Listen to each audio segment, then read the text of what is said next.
Hey, welcome to Smokertalk Live. I'm your host, George Zayas, and this is Smokertalk Live, and my partner, Dave Sieve, Coach Dave Sieve. Welcome to the show.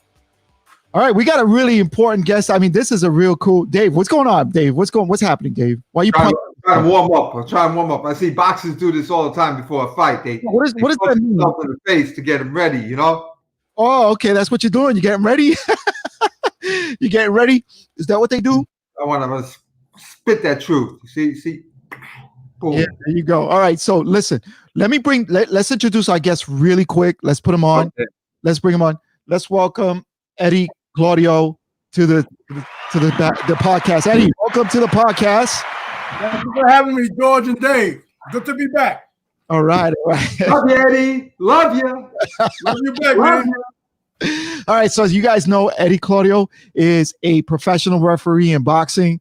Eddie, welcome, and I'm glad you're here, man. We get to be able to sit down and talk with you a little bit today, and you're going to tell us the ins and outs of boxing, how you started, and how do you become a professional referee. But first, I think Dave wants to share a video, if I'm not mistaken. Dave, you got that video queued up? Right. All right. Let's go and Dave, you gotta share your screen first, Dave. You got to share your screen, buddy. Oh yeah. And meanwhile, as I'm talking, let's talk about a referee fail, and we want to talk to a professional ref. Sure. About this. All right, so let's go into it. Let's get right into it, and then we'll ask Eddie about it. Let's go. All right. So here we got Abner Mares versus Joseph Abeko, African guy. Abeko is in the gold. Right? And he's landed a lot of clean. Whoa, there's a low blow. There's another low blow. Gosh. Okay. Obvious low blow. And it gets counted as a knockdown. Oh my God. All right, let's go right back. Oh my gosh. All right, let's talk about that. Go ahead. That's a 4-point swing. Let me tell you how that's a 4-point swing, right? Abeko, to me, I watched that fight. He was winning that round. So he wins at 10-9, right? Abner Mares hits him with the low blow. He should get penalized the point. So Abeko should win it 10-8. But instead, it's counted as a knockdown. So instead of Mares winning the round, he wins around 10-9. He wins a 10-8 because he gets credit for a knockdown. That's a 4-point swing. You'd have to win 4 rounds in a row after that to get that back. All right, Eddie. I'm not blaming you, but what do you think? Mares not necessarily wins the round on a 10-8 because if Abeko, like you said, was winning the round, he get supposedly the point back. He loses the round because he got knocked down. It was considered a knockdown because that was a referee's ruling, but he could have lost that round on a 10-9, not a 10-8. I don't think so. Most because you said Abeko was winning the round. Most judges they won the point back. If it's a close round, and you get knocked down, you're pretty much it's totally different. It's a 10-8. It's totally different. Got to get credit to the knockdown. All right. If we took a look at the judges' scorecard, I'm sure if I was a judge, I would have had to rule it 10-8 for Mares on a knockdown. But either way, the way you say it's a 3-point swing. Either way, 3 points, you're not winning a fight. And that fight was called back by the whichever commissioning body was to redo the fight because of that specific thing. How does a referee miss something like that? There were low blows all night long. Well, for starters, as a referee in the beginning of the fight, when they're in the middle of the ring, you got to set the boundaries on their waistband. What you're going to consider low and what you're going to consider fair. Right. We don't know what Russell Mora considered fair or low in that situation because I don't remember the fight. So in his eyes, he might have considered where he got hit fair. You don't know. You know what I'm saying? Low. That was low though, man. I mean, I don't know how fair. For me, when you get hit below, like right on the cut near the groin, for me, that's always low. It's always low. When you get just above the groin. But necessarily the rule says anything under the belly button is considered low. But sometimes as a referee, you got to use discretion, you know? Right. Especially if it's a little below the belly button, you can't call that always low. Right. But you know who would consider it low? Every other man on the planet who got hit in the nuts before. That's who would consider it low. But all right. So that I thought you were gonna say something like Lomachenko. Oh, I like that. That's what I thought you were gonna say. All right. I like it. But that's something that happens. I mean, but I've seen you, Eddie, and besides doing the pros, you have also done for years the NYPD smokers for us. Big time. You know? NYPD smokers and wrestling. Yes. Sometimes them boys get out of hand and they wind up on the floor, on the canvas, rolling like turtles. And we don't care about it because you know what? That's the name of the game. And just to be accurate and factually correct, we have never called a low blow in a smoker ever. So are they good? Are they called low? Permissible. That's why the AC rule is permissible. Everything goes, no holds barred. It's just part of the game. It's he part of got the game. tag matches in boxing in his shows. Tag matches. Everything. All right. So Eddie, how do you even get involved in refereeing, and how long have you been refereeing? Amateur, pro, everything. Well, it's for the love of the game. I love boxing. I first started. Let's put it this way. I was born in Bushwick, a section of Brooklyn, but I grew up in the South Bronx back in the 60s. So if you grew up in that era, in that section of South Bronx, you better know how to throw your hands, especially if you go to school and you're being bullied. I remember I go far back as to third grade. And take this note. I grew up in a household that I'm the only boy and two older sisters. Usually when you got problems at school or anywhere for that matter, you always go to your big brother if you got a brother to come and fight your battles. I didn't have that luxury. So to make a long story short, I remember in third grade, there was this kid called Pops. He was the tallest kid in the third grade, and he liked to bully everybody on that grade.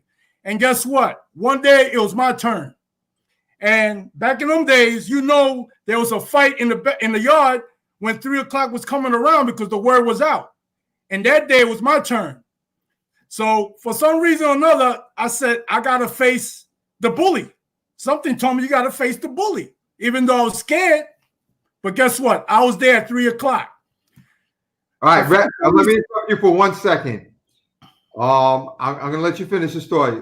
But one, did anybody ref your fight? Or two, somebody to fight for you and you ref that fight? Nobody. There was no refs, no timekeeper, no judges. Right. It was strictly. Get it back. I had to throw a ref question in there. I had to. Get it back to the third grade, George. George, get it back to third grade. I want to hear the rest of the story. Let's go back, Eddie. Let's go. It was strictly high. In the South Bronx, I'm there. All right, I'm looking for Pops and Eddie. Okay. It's 3 o'clock high. Let's go. I remember it was PS29 to be exact. Anyways, this kid's his nickname was Pops, but his real name was Edward. That's where I get my catchphrase. Let's get popping. You heard that before, right? In some of my fights. Well, to make a long story short, guess what? The first 30 seconds, Eddie was doing great. I had the guy back, guillotine, chokehold and whatnot, but he broke the hold. The next thing you know, he had me all over the place, sweeping the playground with me. Guess what? I lost big time. I cried, but I got my respect. I never got picked on again by Pops. From that point on, I said to myself, I got to learn how to throw hands. So I don't know if you remember, Dave, back in the school days, we used to slap box anywhere in the school, and in the hallway or in the street, slap box just to see, how you looking like. I kept doing that because my mother couldn't afford sending me to a gym. She didn't have the finances. So, I learned how to slap box. And then from that led to a little, I think the junior high school I was in, they started a boxing club, but I never got a chance to fight competitive because it didn't get that far. So from that point, I went into the Army later on in life. And that's when I had my first 3 amateur fights when I was stationed in Baumholder, Germany. And them 3 times I fought, I got a taste of what it is to hit the canvas. I got rocked, I got dazed, I saw the lights and the whole 9 yards. So I know what it is to feel the leather on the other end when you get hit. So once that little stint was over with the service, came back to the civilian world, I always had the boxing, blood in me. I couldn't compete anymore because I was a little too old, and plus I didn't have the passion to be an athlete. So I said, let me get into the amateurs and give it a shot. So that's what I did. So I went into the amateurs. I did like 6 years doing the Golden Gloves all over the city. I went on the national circuit as well. And I remember in one of the Golden Glove show, Bob Duffy, there used to be the executive director of the New York State Athletic Commission. I guess he scouted me in one of the shows. And then after one of my bouts, I came out the ring. He approached me and asked me, let me ask you something, kid. Did you ever think about joining the pro ranks as an official? I said, not really, sir. But why you asked me that? I said, well, you know what? I think you're pretty good. Why don't you come over to my office and fill out the application, and I'll license you, give it a shot. Nice. So I took him up on the offer. I remember I went to the Athletic Commission. That was the weekend that Lennox Lewis was going to fight Michael Grant at the Garden. Right. And that place was, they were conducting the weigh-ins in the office. So when I got there, Bob Duffy was unavailable. So somebody told me, just go in his office. There's a pile of applications there. Just pick one up, take it home with you, fill it out, and mail it to him. And that's what I did. And guess what? About a week later, too, I got my license in the mail, but I never got an assignment because Bob Duffy resigned about 2 months later. Oh, so God. I was walking around with a license in my pocket, but with no work, until the new commissioner came around, Ron Scott Stevens. You remember him, right? Right.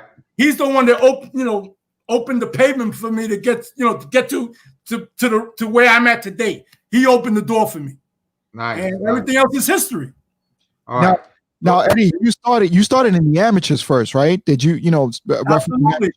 how many bouts would you say did you start in the amateurs before you started doing the pros? Wow, I never kept count, but technically, there's not written on stone, but they want you to have at least 400 amateur fights before you even think about filling out an application for the pros. That's the unwritten rule. And how quickly can you do 400 fights? How quickly can that happen? It depends how active is your LBC, which stands for your local boxing committee in your local area. But keep in mind, I also was on the road on the national circuit. So I was picking up experience and bouts under my belt traveling as well. So right. I didn't stay put locally because I wanted to, better my craft. Not just pick up what I learned here. I want to learn from the very best in the country. Because when I was on the amateur circuit, I was reffing Kelly Paflick, Andre Berto, Jermaine Taylor, all these cats that came up the ranks. They were coming up the ranks when I was coming up as an official. Until this day, most of them remember me. Oh, they know your long history of slap. Right, let's take a quick look at. You heard Dave? They know his long history of slap boxing. That's what happened. Yeah. So wait a minute before you say what? 1360. I heard in the last time I remember in the Castle Hill Bull Hill building of 2125. So welcome to the show, Nighthawk and Dave. I'm sorry, take it away. Oh yeah, I believe I don't know if it was Nighthawk but it was one of these guys. I saw it passing by. They said they needed a ref when Eddie Claudio was slap boxing when he was young because he poked people in the eye with his open hands. I don't know if that's true, but I saw it flash by. I mean, Eddie, I'm gonna leave it at that. You're from Bushwick. You're from the South Bronx. I don't mess with these guys. All right, I just shake my head and say, yeah. Recognize. Probably. I'm glad you recognize. I think Dave's Dave is frozen. Let me get the thing up. Yeah, Dave, you're frozen, buddy. I'm frozen. All right, just Give me a sec. Oh man, I lost it. Oh, Pay your bill, Dave. dude, you got me, man. You got me. Pay your cable bill. Hey, not for nothing. Dave's got a haircut. Check that out. He's got That's right, kid. some underground barber doing some work there. He looking like the late Hector Camacho with that little curl on his forehead. Yeah, there you go. All right. I got the screen, George? All right, you got the screen, brother. There you go. All right, young ref. Just take a look. I just want you to take a look at where Eddie Claudio looks like now, and then take a look at him. Who's that? It looks like some young guy, but it's not. It's Eddie Claudio in the background. Donito Donaire. That's nostalgic. Wow. Matter of fact, that was in 2007, if I'm not mistaken. 13 years ago. Either 2007 or 6. So when was your first? Tank top you wearing would have looked much nicer. All right, so we got Donaire won his first title. and Vic Darcinian right here. Vic Darcinian was favored. He beat up Donaire's brother, and bam, step back, and then that was a wicked left hook. And there's Eddie Claudio. Look at him. Look at him. And somebody's about to jump Eddie Claudio. Oh no. The coach. Look at that. Let me finish the count. All right. Let's take that back. So Eddie, so let's talk about that a second, George. Yeah, Eddie, when was do you remember your first professional bout, and if you do, were you nervous? Well, I can't lie. I had the jitters. It was in, matter of fact, in Aqueduct, the resort, the World Casinos that is called today. It was there. And I was assigned to 2 fights, and 1 fell through. So my first fight was a 4-rounder because you got to break in with the 4-rounders. And that first 4-rounder turned out to be a draw. You believe that? And that was my cherry bout. Well, okay, so what year was that? How many years ago? Wow, that was in, if I'm not mistaken, it might have been 2001. Okay. 2001. So you've been referee roughly 19 years. 19 years refereeing as a pro, or just refereeing, period? No, as a pro. As a pro. So, but altogether, I started in either 93 or 94 as an amateur. Okay, so oh my gosh. All right. So you're talking about 26 years of refereeing. Mm-hmm, just about. Incredible, man. And how did you get? So you told us how you got started, but did we cover? Yeah, we did cover the. Let's talk about So some people out there might want to become referees, right? The perks are that you see the fights, you get paid, and you travel. So how would somebody's sitting out there and said, "Man, I like boxing. I'm in decent shape." How would they start boxing? How would they? As a boxer, become a referee. As a referee, right? My recommendation is they gotta learn how to crawl before they walk. They gotta start from scratch. Get the experience with the amateurs and transition yourself to the pro ranks. I think what he's asking is, how do you get started? Period. Like how do you? The amateurs, everything. On the amateur, then you gotta, depending where you live, you call up your local boxing committee and you tell them that you're interested in don't say that you want to become a referee, that you want to become an official in amateur boxing. That's the proper dialogue to use when you're calling up, inquiring, and how to become an official. Don't say referee, because people got the misconception that officiating is just being a ref. Because not to get me wrong, a lot of refs, they get it, they get to be seen. They're in the ring with these boxers. But like we all know, it's not about us in the ring. It's about these 2 guys. So a lot of these people that call up the local boxing commission, they be saying they want to know how to become a referee. And I tell them, when I used to be the chief official, I said, you want to become an official? Okay, fine. You got to learn how to be a timekeeper. You got to learn how to judge. You got to learn how to run the glove table. You got to learn how to clerk. And the last thing you're going to learn, if you choose to, is to become a referee. And that's how I put it when I used to run it. Okay, good. And what is clerking? Because I always hear that at the amateur shows. It's the administrative part. It's the administrative part of the sport. You know as well. Your boxers got to have passbooks, right? They don't have passbooks, they can't fight in a sanctioned USA boxing event. Because that's the life insurance. When they get in that ring, they're insured that God forbid something happens, USA Boxing is responsible to pay most of their medical care up to that limit. You feel me? Yeah, I feel you. And last year it was actually paid because somebody had like a horrendous pool accident, and they went and they fought in a fight anyway when the doctor said they shouldn't, and they paid out. And John Signorelli is out there. Who's your mentor? George Zayas. Is that your protege over there? That's John Signorelli. Yeah, I think he's talking about our guest tonight. Eddie Claudio. That's his mentor. So welcome to the show, John. Share the link. Just want to tell everybody to share link. If you're watching it right now, give us a share if you don't mind. Just hit that share button and hit the like button just so that we get more views. This is what Smokertalk Boxing is about actually right now. We want to showcase people like Eddie Claudio that are out there. He did over 400 bouts in the amateurs. Then he goes on to the pros, does 26 years in the boxing game. And this is, so if you don't know, like, this is pretty cool because what's happening is we're showing you the background of boxing. We showed you somebody that puts rings together. We're showing you referees. We're showing all that kind of stuff. So that's pretty cool, man. So just hit that share button and hit that thumb button, and we appreciate that. Don't worry, John Signorelli, we will bring you in because he used to work for the boxing commission. He was the boxing commissioner in New York State. We will bring you in. Yeah, that'll be interesting talk.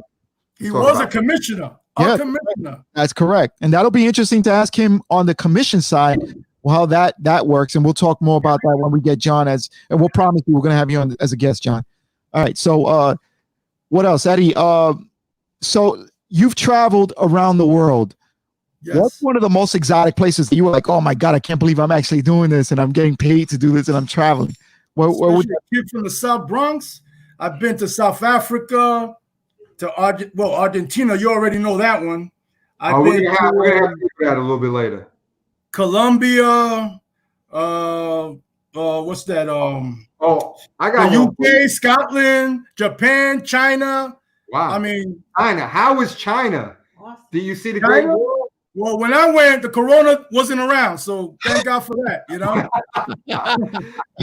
Speaking of Great Wall, Jeff Richard is saying, "What's up, fellas?" He looks like a Great Wall.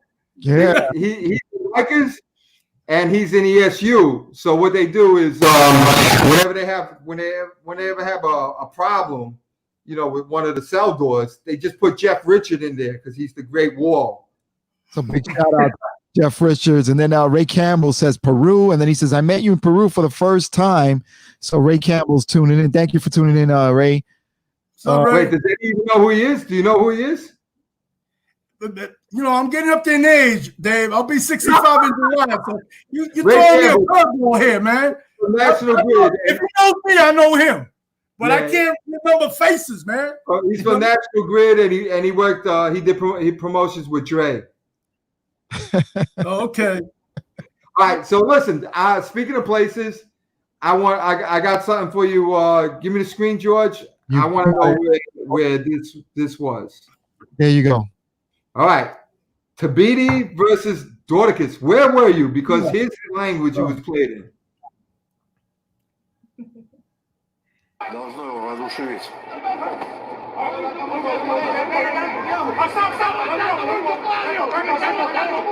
All right, in this one, Tabiti kept grabbing Dorticus. Big time. Right. So and I had tapes of Tabiti before I came. Look at Tabiti doing that tackle. That's a headlock. That ain't a tackle. That's a headlock. This is round one. Замечание за опасное движение головы. Не бодаться. All right, I just want to say something right here. Eddie Claudio warned them about coming in with their heads. Right, Eddie? That's true. Okay, let's keep watching. This is round one. Is it? All right, round 6. Look at Tabiti just rushing with his head. Tabiti's in the black. Dorticus is in boom, and there it is.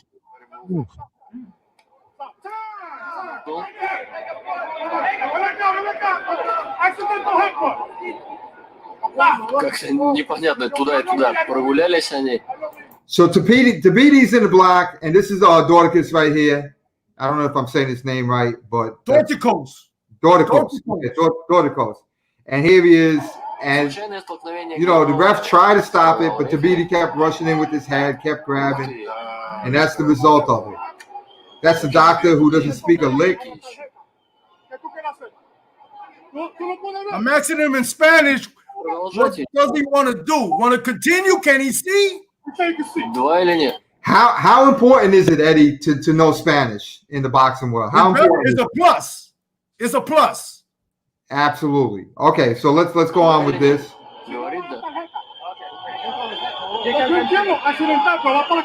Да, учитывая, что просто Дортикас по-английски не говорит, а... All right. So now Tabiti's in the block. He's been grabbing the whole time. He's been headbutting. And look at so Dorticus is trying to come back.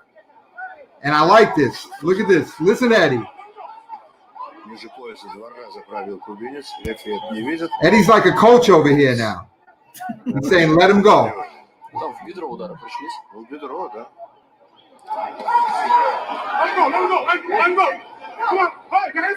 I love this. I love this. Отпускаем. Hands are free. Держать. Так, еще одна остановка. Снимает There's the point. Пожалуйста, да, въехал балл в Стабите.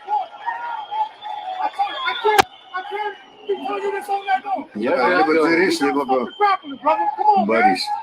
Ну, молодец, я вот здесь вообще... And that was being nice. That was being nice. 1 point in the whole fight. That was being nice. All right. Let's get the screen back, George. Okay. All right. So that was and I watched that fight. Where was that fight? Where was that fight, Eddie? In Sochi, Russia. Oh my God. Wow. Right next to the Black Sea, if I'm not mistaken. The ocean is right there. If you cross the Red Sea, the Black Sea to the other side, you wind up in Istanbul, Turkey. Wow. It's amazing. Now this career that you chose of refereeing has taken you all around the world. I mean, would Eddie Claudio have done something like this if he wasn't a referee? If I was in the military or in the Navy, probably. That's about it. Traveling like I'm traveling now. That's you amazing, know? man. Amazing. All right, so The difference is you might have bullets coming at you if you're in the military. exactly. Eddie, a big shout out here to Anita Haynes. She's tuning in. She says Eddie's from Brunswick. So shout out. How you doing? Oh, Bushwick. I'm sorry, I don't have my glasses on. Brunswick is New Jersey. Yes, that's right. That's correct. Now when I they got one in Jersey too? A Bushwick in Jersey? No. I said Brunswick. Oh yeah, that's in Jersey. It's Bushwick. I couldn't see because I don't have my glasses on. So anyway, quick question. So do you ever, when you're in the ring with the boxers, do you ever like make moves and say, hey, like I would do this differently? Or do you ever like, because you used to box before, but did you ever see anything, or did you ever feel like you're coaching from the outside? Because sometimes I see referees that kind of do that. Do you ever get involved with that? You follow? We're allowed to give verbal commands, so we won't interfere the action, Right. But if it gets excessively, then you got to step in and what we call give a harsh warning. Whereas you call time, you get in the boxer's face and get his direct attention, let him know that the next time around it might cost him. But for the most part, you try not to interfere with the action. So 1 or 3 or 4 warnings, hopefully they won't do it again. But you can't warn the guy all night long because Right. he's got to pay the price sooner or later, because the other camp is going to be complaining. Yo, ref, mean what you say, do what you do, Right. And I like that because Tabiti was holding from round 1. You warned him harshly in round 1. And finally, in round 6, after he headbutted Dorticus, you took a point from him. And it's still round 6, so it doesn't affect the fight. Tabiti got knocked out that fight. But my question to you now, Eddie, is what about holding? I mean, in the pros, they allow a little bit of grappling. They allow a little bit of holding, but remember, holding and clinching are 2 different things. With clinching, you're still doing something with the other hand, you know. But when you're holding your opponent, then your opponent can't do nothing but being held by you. So you got to be very sensitive when you go call a hold in a clinch.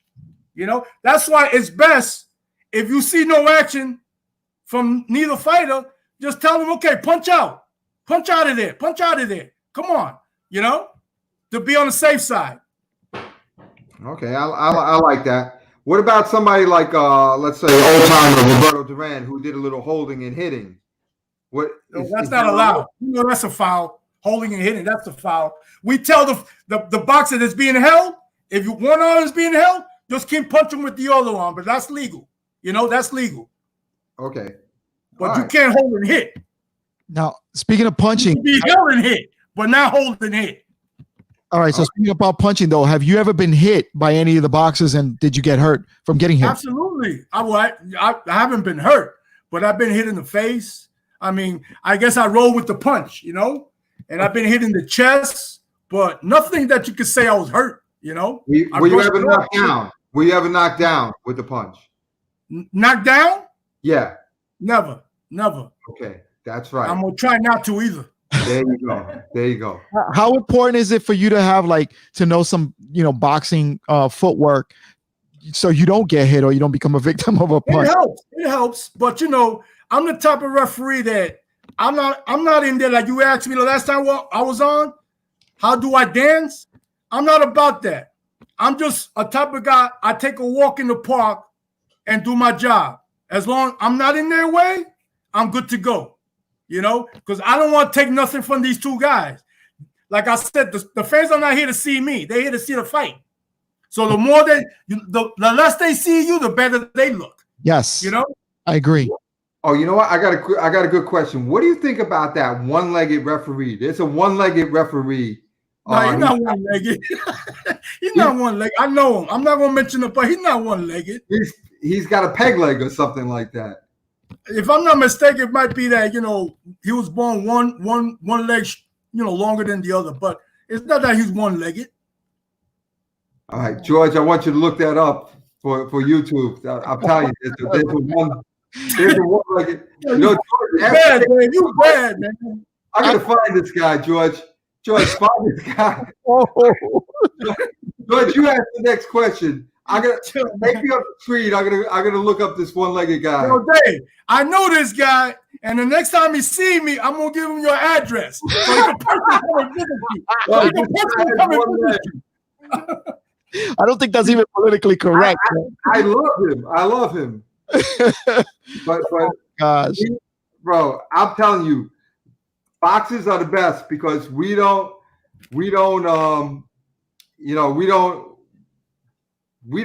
discriminate against anybody. Now, I want to ask you. Go ahead. I'm sorry. If I remember correctly, sorry, Joy. If I remember correctly, when I was coming in the amateurs up in upstate New York, there was a referee with one arm, and he was a damn good referee. I don't mind a referee. I can't find this guy right now, but you know what? I'm telling you right now, he has one leg, and I'll have him come to your house, and you can check his legs. All right, but he ain't got no one leg. Trust me on that one. He's very good.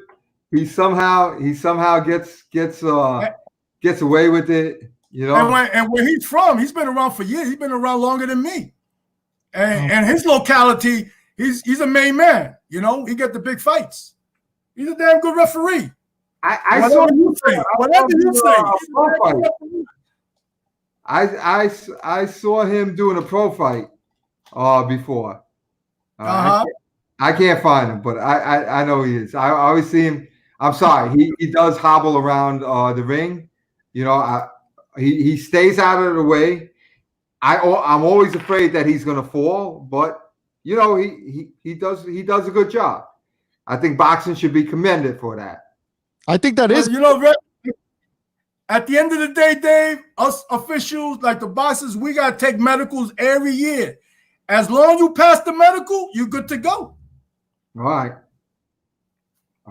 right, Eddie, I want to ask you about this picture here that you see on your screen right now.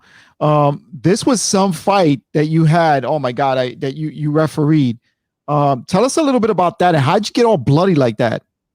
That was the Billy Dibb and Gradovich fight in Foxwoods. And it was a very, like talking about Dorticos and Tabiti, that was about the same kind of fight. The only thing, these guys were a little smaller and they were faster. And they were bleeding on top of that, So that's how I wound up looking like that at the end of the fight. Both of them were bleeding. One guy had a big gash on top of his head. The other guy had cuts in his eye. The other guy had a cut in his eye. It was a bloodbath. Do you ever worry about getting blood on you, with all that, hepatitis and that kind of stuff? It never crossed my mind, believe it or not. Never crossed my mind. What it is, what it is. If I'm going to get something like that, it's in the cards. But if you worry about that, that's when you mess up. Thinking about you're going to get this, going to get that, You got to block that out your mind. Do you guys get checked for that? Referees, do you guys ever get checked for anything? I just renewed my license, even though we don't know when we're going to get boxing. But we got to take the test for HIV, hepatitis B and C. Now, who knows? They probably want antibodies for the COVID-19 and all that. Right. You got to get EKGs, the whole nine. Okay, so my next question, now that COVID is on, COVID-19, now we're faced with this thing. Have you heard anything down the pipe of, you guys getting tested or anything like that as a referee? Because you're that third man in the ring, and you guys are very essential in the ring. Have you heard anything, or have they spoken about? Well, right now, New York is kind of quiet on the protocol, how they're going to do it when they reopen. But in other states, referees that I know, they be secluded the day before the show. After they got tested, they got to stay put in a hotel. They can't go nowhere, and the whole nine until the show is over. But in New York, like we haven't heard anything. They still mum about how they're going to reopen and how they're going to do the protocol. I heard they're going to make a referee mask with the tiny little megaphone. They haven't done it. What was it? Tonight they got a show on ESPN from Vegas. And last show they had over the weekend, the refs weren't wearing no mask. I mean, in New York, De Blasio and Cuomo are going to mandate it. Well, if they do, then we got to wear it. With the little megaphone. You never know. Oh my gosh. Okay. All right, Dave, you're gonna share something with us here? Oh yeah. All right. Yeah, absolutely. Give it to me. Here we go. Billy Dibb versus Eddie Claudio. Protect yourself that on time. At this time, I want you to touch up. Let's get popping. Let's get popping. He said it. You heard it. You heard it. All right, let's go right to the fight. Делает рефери замечание, это все может выйти из-под контроля. Хватит грязного бокса, давайте боксировать, а не возиться. And here these guys are just battling. There's some headbutts. Oh, there's I'm gonna tell you, Dave. I was fatigued by the 5th round. I was fatigued. I don't know how I made it to 12 rounds. But these guys, they made me work. I think up to date, that's the hardest fight I've ever had to referee so far. Well, they were definitely going at it. This is a highlight video of it. Did anybody get hurt during this fight? No, they just got cut up pretty much because they were infighting so much. With the head clash shit and all that. Yeah, like I said, they were grabbing. Matter of fact, in that same round, I took a point from each. Каждый раз рефери бил по перчатке Диба и говорил, не держи. Man, look at them. They are coming in both with their heads. Let's go a little bit more towards the end. Hey, Dave, open up the screen a little bit so we can see it a little clearer. There we go. Большого упора не делает, в отличие от Диба. Те удары, которые он попадает, смотрятся намного опаснее и увесистее, чем те, что попадает Диб. Наверное... All right, let's. Yeah, he's got to pay his bill. Все грустно, в этом все очень весело. Потому что всем... Let's see if I catch Eddie somewhere at that. Like I said, that was 50 Cent's first card as a promoter. Весь в крови. Дип нас All right, there you go, there you go. всплывает на дну правого рассечения. Oh my gosh, what a bloody mess. Woo! What a bloody mess. So at the end of the fight, I mean, do you guys get checked out for anything, or you guys just kind of like, you know, it's just like that's it, you just watch it go home? Boxers get checked out, not the ref. No, The but I mean, boxers. being that you're full of blood and spit and sweat and everything about it. Nobody came to me to check me out. Oh my God. You know, I got out the ring and I went to change. That was about it. I think that was my last assignment for the night. And I went to the bathroom, washed up a little bit, and put on my street clothes. But no doctor came to me to take my pulse or whatever, or take a blood sample. I got a question. When you have more than one fight in a night, do you have more than one shirt or one uniform? Because some of these fights are. You should have, especially if you're assigned to a TV fight, you should have more than one shirt. All right. Because you don't want to go on TV with a bloody shirt because of the undercard. I think I've seen some refs. I've seen some refs on TV do like two fights, same shirt, same blood. I've seen that. They didn't bring an extra shirt. That's why they got no choice. That's one time, and this is a true story. One time I had a fight, and I think it was what's that venue over there by Flatbush on Church Street? By Erasmus High School. Oh, yeah, you're talking about the movie theater, right? Right. You know, their whole concert and they be throwing show. Holyfield used to throw a couple of cards over there. Anyways. The movie theater. Right. I forget the exact name of it, but yeah. So I had a fight that I did. Then between fights, I went to the restroom to relieve myself. And then, you know, we wear plastic gloves, right? The plastic gloves got caught with the zipper. And I had to go run into the ring and do the next fight, and I couldn't close the zipper. So guess what? I asked the commissioner, Melvina was the commissioner at the time. Melvina, I got a problem here. I can't zipper it up, and I got to go in the ring. So she went in the back and tried to help me zipper it up. She couldn't because the rubber was impeding the zipper from zipping up. Then Sparkle Lee came in. She joined the ruckus, trying to zipper it up. I had two ladies trying to zipper it up. Guess what? At the end of the day, I had to use a safety pin to hold it in place and get in the ring and do the fight with a safety pin. If I would have had another extra trousers, that would have never happened. I would have slipped into my extra set of trousers. Am I right or wrong? Or when you pee, you take off the plastic gloves because. True. All right, just because you should. Okay. I never pee with plastic gloves on or any gloves on. I just want that to be stated. All right. But let me ask you something. How you know I went to pee?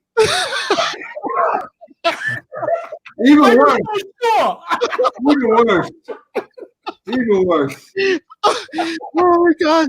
All right, if you want to be a referee, now you know, bring an extra pair of pants, a shirt, and no plastic gloves. There you go. No plastic gloves in the relieving of yourself facilities. Oh my gosh. I think this is a funny story. Oh my God. It's a true story. I ain't lying, boy. True story. I hope Melvina's not watching. I know it's true because I was really hoping to hear that you beat Pops up in the third grade. I was hoping to hear that you had a little bit of a boxing career, but you've been saying you've tasted the canvas. You got beat up by Pops. You know, I did good the first 30 seconds with Pops. I did good the first 30 seconds. You know? That's all me again ever since that fight. You know, I got my respect. You always have my respect, all right? No matter where or how you go to the bathroom or whatever safety pins you have to wear, and even if you're wearing a diaper underneath, I don't care, all right? I'm not starting any rumors. I'm just saying, all right? All right, well, let's talk about Argentina. All right, let's go there. All right, let's go. All right, so here we go. You got the screen. Okay. Not in the USA, no problem. But Problems. Eddie Claudio in this was Argentina? There's some town called Puerta de Plata. All right. Here we go. It's Eddie Claudio. He's got 6 large. Tiene Casimero, ¿no? Pantalón rojo, contigo blanco para el poquito. Está Fernando Sosa en su rincón. El que fue la brillante exponente en la categoría pluma en la década del 80. Boxeando con boxeadores de la talla de Juan Domingo Malvares y Hipólito Núñez.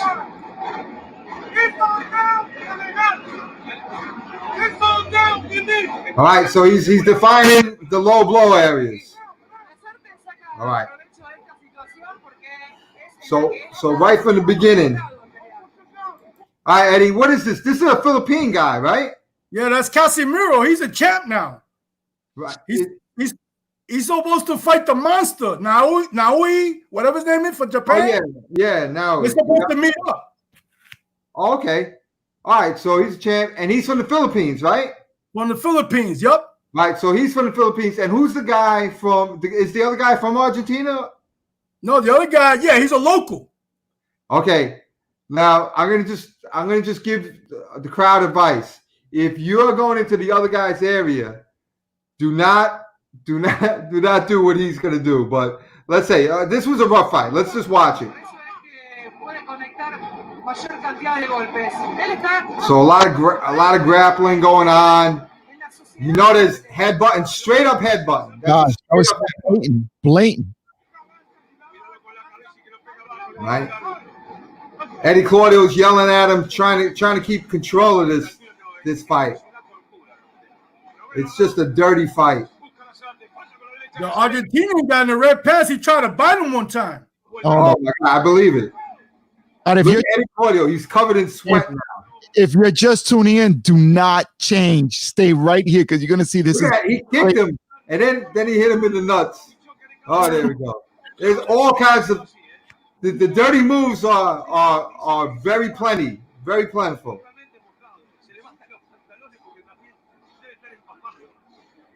Look at this, hitting him in the back. Look at it, hitting back of the head. Eddie says, "I don't care, just fight, just fight." Headlock. Look at Eddie, he's covered in sweat. They had no air conditioning in that place either. Oh my gosh! Oh my gosh! Oh my goodness!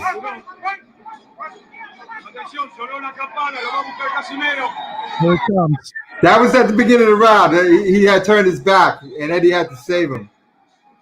All right, that's what's called a flop. What do you do when somebody flops, Eddie? What I'm doing now. That's what right. I'm doing now. That's right. Stop flopping. This ain't the NBA. Look at that headbutt. Oh my goodness. Well, let it go because it's been going. Oh, hit him in the back of the head. Take him down. Tackle. He got no legs. He never recovered from the previous round. Uh-huh. What it seems like to me. All right. Look at him. He's still coming in with his head. And Casimiro starts really ripping him apart over here. Boom. He doesn't see his legs under him, so that's why that's why he's trying to hang on. Yeah. Look at him. That's in. It's over. All right. Now watch what the Philippine guys does. Remember, there's bottles and stuff already coming in. It's been a dirty fight. They've been going back and forth. Crazy. He's gonna like wave to the crowd. Tell the crowd, watching right now, do not tune out. Keep watching this video because this is crazy in boxing. This is what boxing really is when you come out of the United States. Hey, Eddie, what were you thinking at this time when this all was going down? Well, all hell had not broke loose yet until this. Right there. He started flexing his muscles. They pulled him down. When you're a foreigner and you just beat up their hometown guy in a dirty fight, you don't wave to the crowd because this is what happens. Here it comes. You see that? You don't see this guy with a black t-shirt. You see that guy with the black t-shirt? Yeah, what about him? He's supposed to be security, and he turned against the boxer too. He took a swing at the Filipino. You'll Oh. see. This bald-headed guy. No, this guy right here. Watch him take a swing. There's the chair. And there's Eddie. Eddie's still trying to referee. He's trying to referee chairs. More chairs coming into the ring.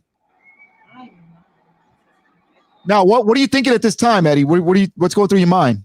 I said, Mama Mia, what the hell is going on? But, you know, I knew they weren't after me because they could have had me if they wanted. You know what I'm saying? I'm right there. They were after the camp of the Filipino.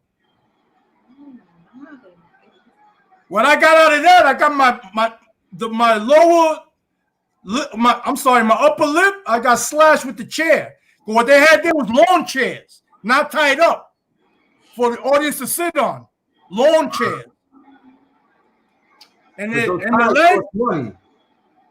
legs were jagged edge. So that right there sliced me up when I got hit with it. The one that I didn't see coming. And more chairs still coming in. Yo, there was only 10 cops and 10 security guys that were hired. And half of the security guys, they fled through the exits. How many people were in the crowd, would you say? More than us, that's for sure. There had to be at least 300. At least 300. And you had bodies sprawled all over the place. Cops, security, fans. Did the boxers and the coaches, what they did to survive that, they hid under the ring for the entire melee. They never came back out from underneath the ring. That's what saved their life. Both coaches. No, they were just after the Filipino people. Oh, okay. They're the visiting people. They're the visiting people. And you know what it is? That the people that helped finance that card were the same people that Argentina guy works for. Is a trucking union or something, you know? They finance the event. They help the promoter finance the event. So what they're trying to say, our man can't lose regardless. We're putting up the money for this event. So our man got to win regardless. And if you're in a country that's not US of A, hell, they got a point. and you know what? I forgot what round it was. I think I was deducting a point. The Argentinian guy, he uttered through his mouthpiece in Spanish with that accent that if I wanted to leave that place alive that night. I was deducting a point. He uttered, do you want to leave this place tonight alive? Just like that. I didn't hear it right there and there. I heard it when they showed it to me on tape. If I would have known that, I would have disqualified the guy right there. And the riot would have started in that round. It would have been the 5th, I think. Yeah, we don't need that. I thought Carlos Ortiz, 2 very good referees. Who are the 2? Who are the 2? I only see 1. Eddie, you can't so well. He's seen now. Double.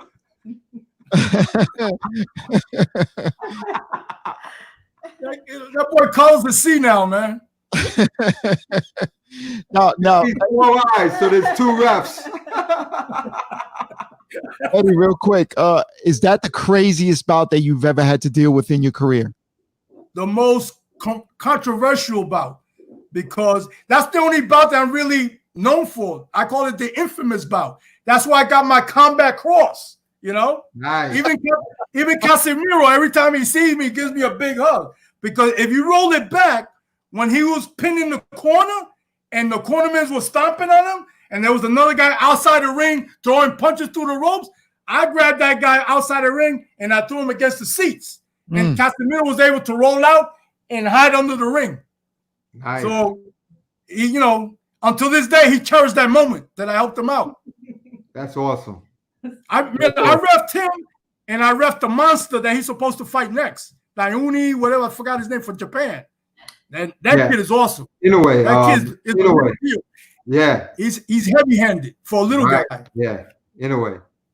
Now, Eddie, what do you think? When do you think you'll be refereeing again? I mean, is that something that you've heard any rumors, any type of rumors of when boxing's coming back? In New York? Or anywhere.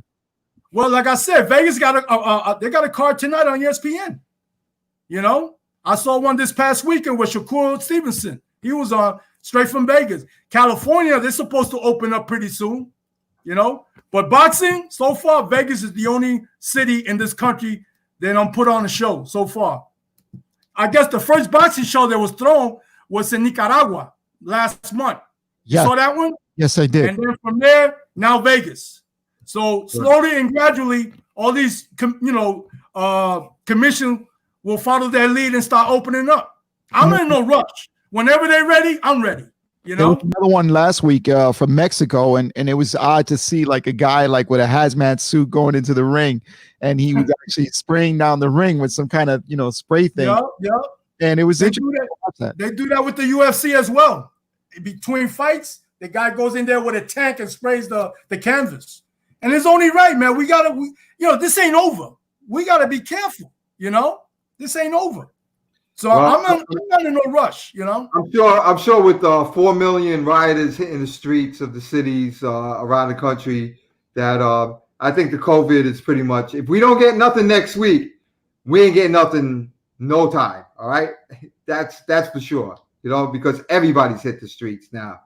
Well, they're waiting for about another week or so because all these protests, people are gathering. Right. Yeah. They want to see the result in another week or so. Right. And if nothing happens, then it's over. It's over because everybody was out. Everybody. You got that right. Yeah. All right. So how anxious are you to get back into the ring? Referee one of the matches. Oh man, I'm looking forward to it. But I'm not gonna lose sleep and think, oh, hopefully tomorrow. When it comes, it comes. Because we don't know when it's gonna come. This could take months. You don't know. But everybody, I speak on behalf of all the officials. They can't wait to get back. They would like to get back, but they're not in no rush. A lot of us, we retired. We don't live off of boxing. It's just our passion, our pastime. We just love to do it, So, if we don't have assignments or shows in the next year or so, it's all good. I still could pay my taxes, my bills, and the whole nine. All right, can somebody make a legitimate living being an official for boxing? If you're very active, I heard some officials throughout the country. I'm not going to mention no names. They live off of boxing, but they also got people helping them out, paying the bills. I don't think you could, strictly live off what you make because you got to be, very active, working just like every other day, or getting the big fight. Every big fight you assigned to it, because that Joshua, and what's the name, Andy Ruiz, the referee. I heard he got 50 G's for that one fight. Wow, and that's good money. Wow. 50 G's. Wow, that's big money. Yeah, that's big money. All right, what's up? Before that, it was Kenny Bayless with Manny Pacquiao and Mayweather, 25 G's. All right, now, question. What will be your dream fight to referee? My dream fight? I really don't got no preference. Whatever they give me, I take. Whatever they give me, I take. But isn't there Go ahead, Eddie. I'm sorry. Go ahead. No, go ahead. No, I was gonna say, isn't there one, you say, oh my God, this is it. I want to see Pacquiao, or I want to see this, particular boxer. I would love to see this, and I want to referee. I want to be in the ring with them. The energy, the crowd, whatever. Is there any one particular fight? You don't have any, or do you have at least one? Or even before my career is over, that's everybody's dream. I would like to, do a big fight before I call it quits. Okay, but, or is there one past that you might have wanted to do, like a Muhammad Ali or something like that? Is there any one? Matter of fact, big name. I particularly like the big boys because they don't make me run. If they was to give me the Tyson Fury and this guy Joshua, I would love to do that. Because a little guy that I am, only 5'8", 215, I'm not scared to get in there and save one of these guys' life if he's taking unnecessary punishment. That's what you got to be for. You got to be that referee that you're willing to sacrifice yourself to help that hurt boxer.